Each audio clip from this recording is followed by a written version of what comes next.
El Porsche 959 fue vendido como la joya definitiva del Group B, pero su ambición desencadenó una crisis que amenazó la supervivencia de la marca. En los años posteriores, el coche incorporó una transmisión total con diferencial electrónico y un motor de 2.800 centímetros cúbicos con doble turbocargador, una combinación que parecía imposible de reproducir sin romper el banco. Sin embargo, detrás de esa revolución tecnológica se escondían decisiones que obligaron a Porsche a invertir sumas colosales, poniendo en jaque su reputación y su estabilidad financiera. ¿Cómo pudo un proyecto tan prometedor convertirse en la peor pesadilla económica de la historia de la marca? El proyecto nació en el ambiente febril de los rallies de alta velocidad, cuando la categoría Group B exigía máquinas capaces de dominar cualquier terreno. La directiva de Porsche, tras observar la tendencia de los competidores, decidió apostar por un coche con tracción total, algo nunca visto en un vehículo de producción. En 1981, la Junta aprobó oficialmente la iniciativa, estableciendo como meta crear el automóvil más rápido del mundo para la próxima temporada de rally.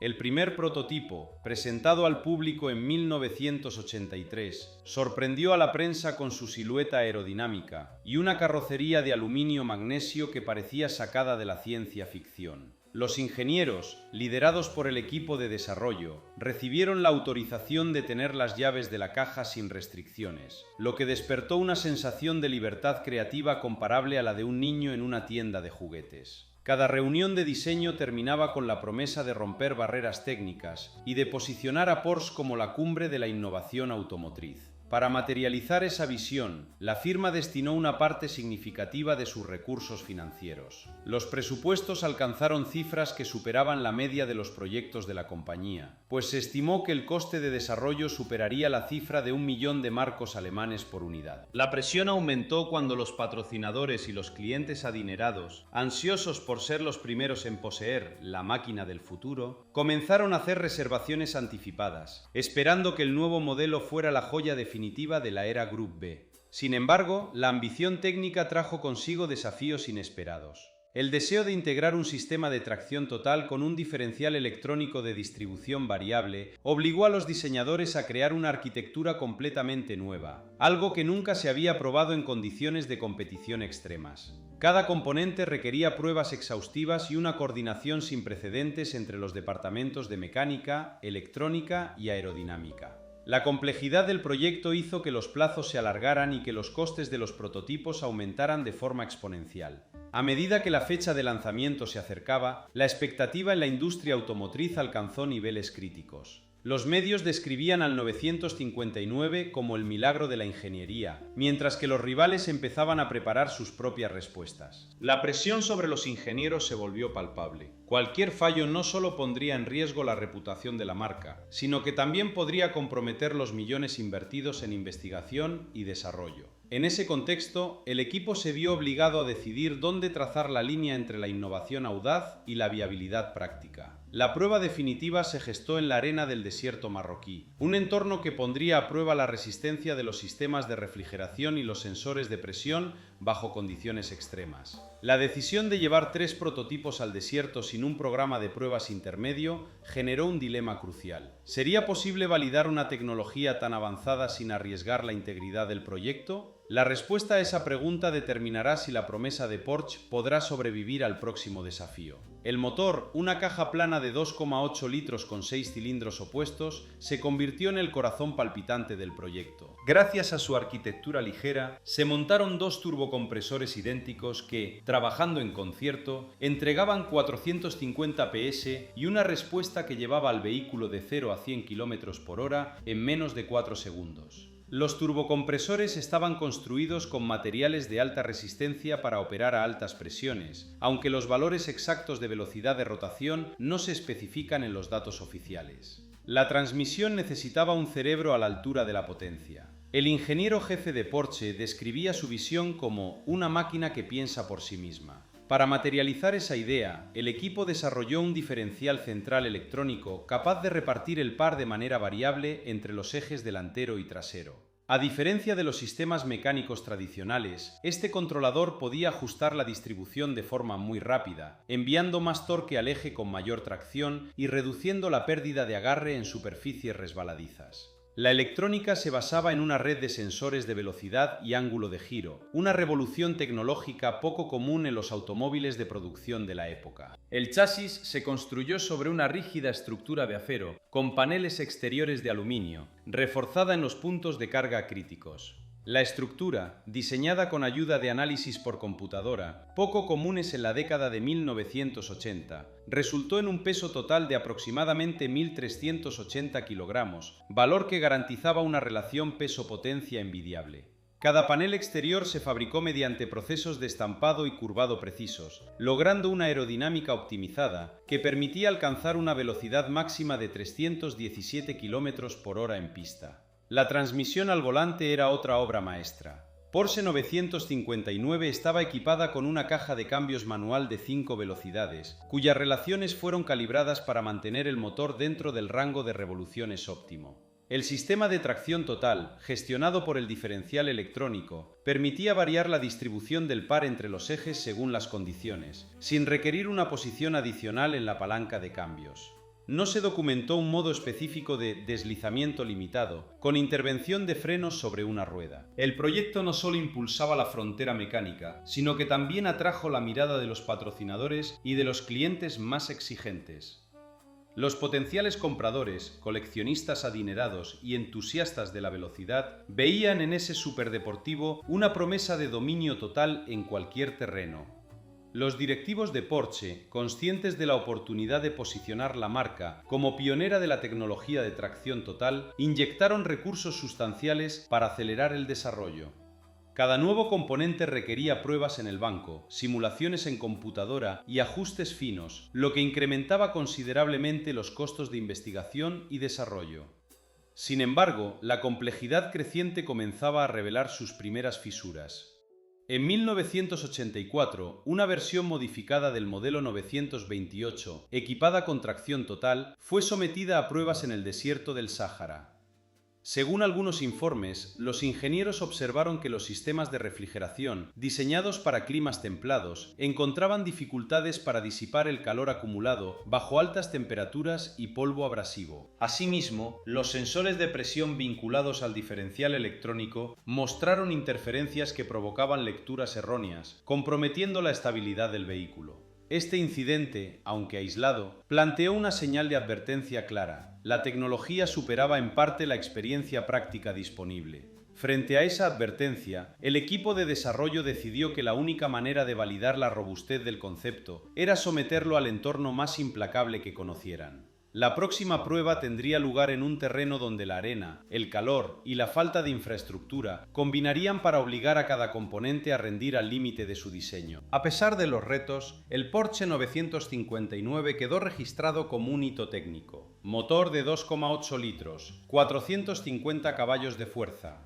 0-100 km por hora en menos de 4 segundos y velocidad máxima de 317 km por hora. Transmisión de 5 velocidades, diferencial central electrónico. Producción limitada a 292 unidades, con un precio de alrededor de 420.000 DM. Y, tras la trágica muerte de un piloto, la categoría Group B fue cancelada a finales de 1986. En los Estados Unidos, la falta de cruce de pruebas de choque impidió su importación hasta la promulgación de la Ley de Vehículos Históricos en 1999, que permitió la entrada de series limitadas sin esas pruebas. En la madrugada de enero de 1985, 3 prototipos totalmente terminados del Porsche 959 fueron cargados sobre camiones y enviados a un campamento de pruebas, con la intención de validar el nuevo sistema de tracción total bajo condiciones severas. Los ingenieros acompañaron los vehículos, equipados con sensores de telemetría que transmitían datos en tiempo real a la base, mientras los pilotos de prueba, veteranos del rally, se preparaban para una serie de pruebas de alta velocidad.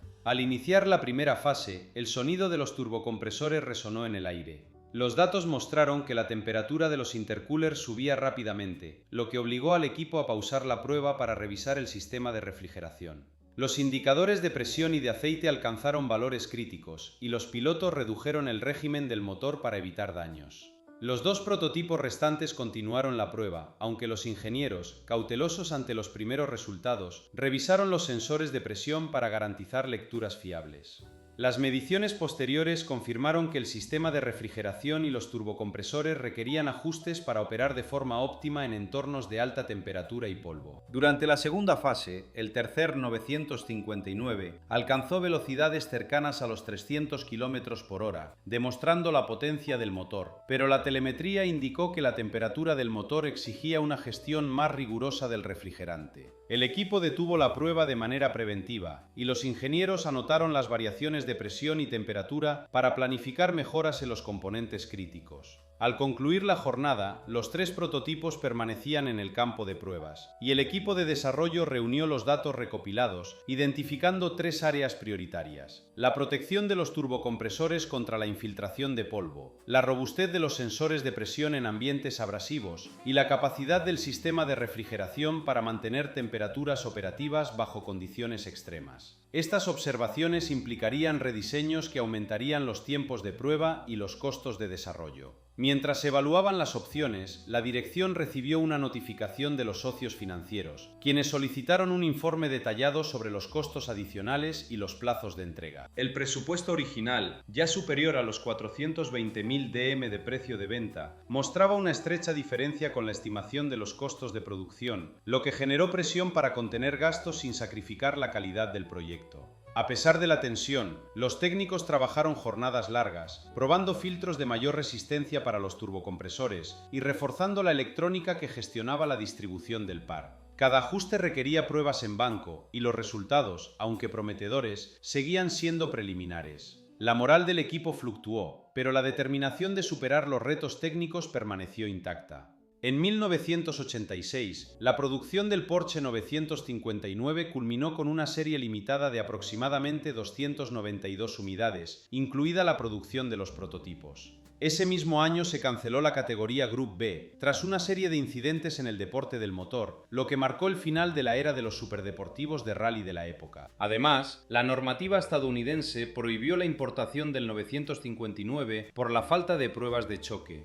No fue sino hasta 1999 que la legislación sobre vehículos históricos permitió su ingreso sin esos ensayos. Así, el proyecto del Porsche 959, un supercoche alemán del Group B de los primeros años 80, con motor de 2,8 litros opuesto de 6 cilindros y doble turbocompresor, 450 litros de potencia, 0 a 100 km por hora en menos de 4 segundos y velocidad máxima de 317 km por hora, equipado con un sistema electrónico de distribución del par, tracción total, demostró que, pese a los desafíos financieros y técnicos, su legado perduraría en la ingeniería automotriz posterior. El año 1986 marcó la última etapa de la producción en serie del coche, cuando el fabricante inició la entrega de los ejemplares programados. En ese mismo instante, el mundo del rally experimentó la desaparición del Grupo B, cerrado al final del año tras una serie de tragedias que sacudieron la confianza de los organizadores y los patrocinadores. La cancelación del campeonato dejó sin la plaza promocional que había impulsado la visión del vehículo, obligando a Porsche a enfrentar un mercado que ya no necesitaba la máxima velocidad para carreras de resistencia. Mientras tanto, los requerimientos de los organismos de seguridad estadounidenses se volvieron una barrera insalvable. Las autoridades demandaban pruebas de choque que el modelo nunca había superado, pues su diseño se había centrado en la performance extrema más que en la normativa de colisión. La imposibilidad de cumplir con esas pruebas provocó la prohibición de importación, cerrando de golpe la puerta a uno de los mercados más lucrativos para un automóvil de lujo. Los clientes potenciales de América del Norte, atraídos por la exclusividad del proyecto, se vieron obligados a desistir o a esperar una solución que nunca llegó. En el territorio europeo, el precio de venta se fijó en torno a 420.000 marcos, una cifra que, a primera vista, parecía justificar la inversión en una obra maestra de la ingeniería. Sin embargo, los costos de producción excedieron el millón de marcos por unidad, lo que generó una pérdida de más de 580.000 marcos por cada coche vendido. La diferencia entre el precio de venta y el coste real se tradujo en un agujero financiero que la compañía tuvo que compensar con los ingresos de sus modelos de mayor producción, en una jugada de equilibrio que amenazó la estabilidad de la marca. Los concesionarios, al percibir la creciente desconfianza de los compradores, comenzaron a ejercer presión sobre la dirección para que se encontrara una solución rápida.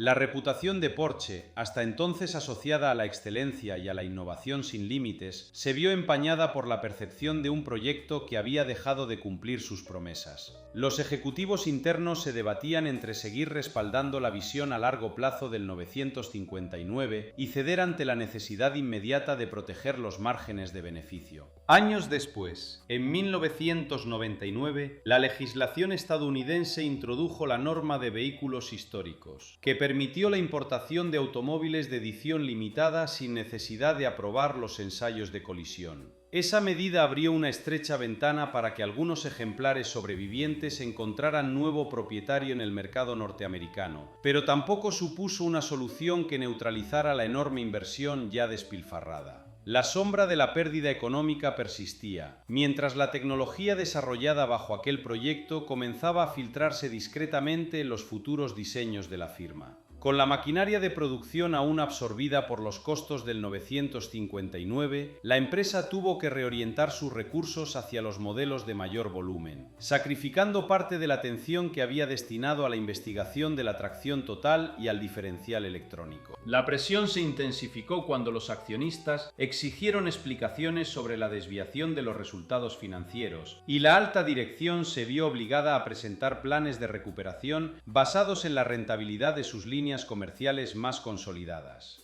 Cada decisión tomada en aquel momento incrementó la complejidad de la situación, mientras la marca luchaba por preservar su prestigio frente a una crisis que había comenzado con la ambición de un superdeportivo. Así, la combinación de la pérdida de la categoría de competición, la imposibilidad de acceder al mercado estadounidense y la disparidad entre costos y precios provocó una cascada de consecuencias que amenazaron la viabilidad del proyecto. La pregunta que queda abierta y que guiará la siguiente fase de la historia es: ¿qué fragmentos de esa costosa inversión lograron sobrevivir y transformarse en la base de los futuros triunfos de la firma? El legado del 959 no quedó atrapado en los archivos de un proyecto fallido. Se transformó en la columna vertebral de la estrategia tecnológica de Porsche durante las décadas siguientes. Cuando los ingenieros revisaron los datos de la prueba de tracción integral, identificaron una arquitectura de distribución de torque que podía ser adaptada a un chasis más convencional. Esa adaptación dio origen a la primera generación del 11 Turbo, que incorporó una caja de transferencia electrónica capaz de enviar potencia al eje delantero según las condiciones de adherencia.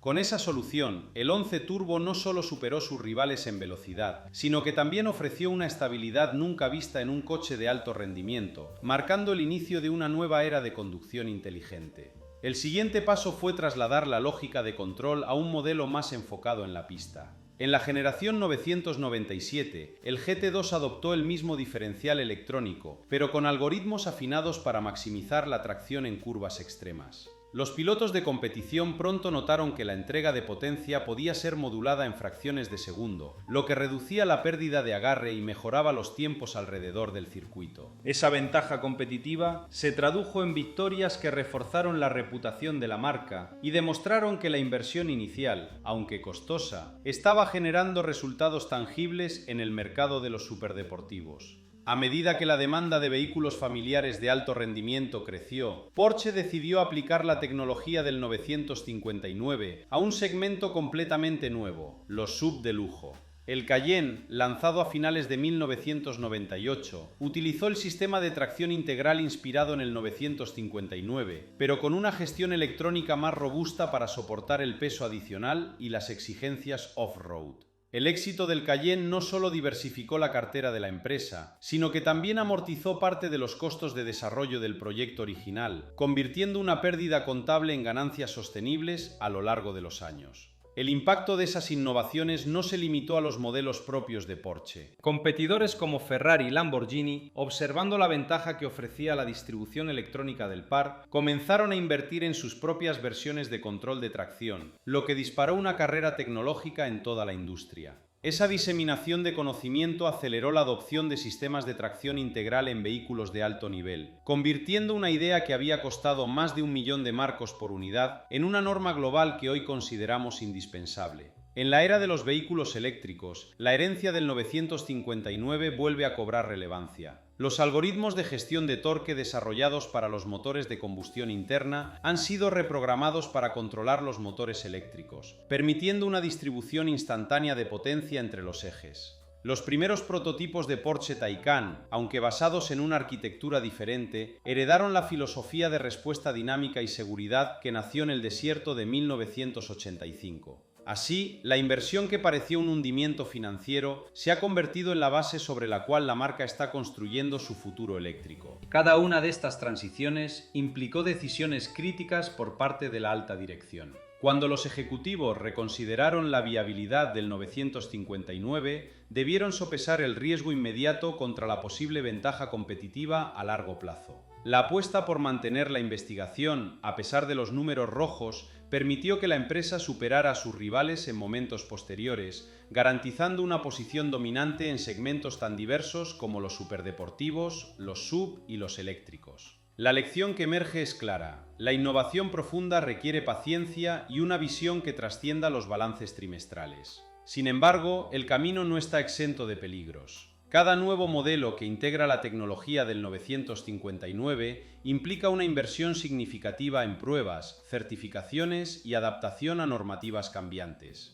Los costos de desarrollo siguen siendo elevados y un error en la calibración del sistema de tracción puede traducirse en retiradas costosas o en daños a la reputación. En un mercado donde la rapidez de lanzamiento a menudo se privilegia sobre la exhaustividad, la decisión de seguir invirtiendo en tecnologías complejas sigue siendo un desafío constante para la empresa. Al mirar atrás, la historia del 959 plantea una pregunta que sigue resonando en las salas de juntas actuales. ¿Vale la pena arriesgar recursos enormes en una innovación que puede tardar años en generar beneficios tangibles? ¿O es preferible centrarse en mejoras incrementales que garantizan ganancias inmediatas? La respuesta a esa cuestión determina no solo el futuro de una marca, sino también la evolución de toda la industria automotriz. ¿Qué harías tú si estuvieras en la sala de juntas de Porsche en 1985, enfrentando esa disyuntiva? Déjanos tu opinión en los comentarios.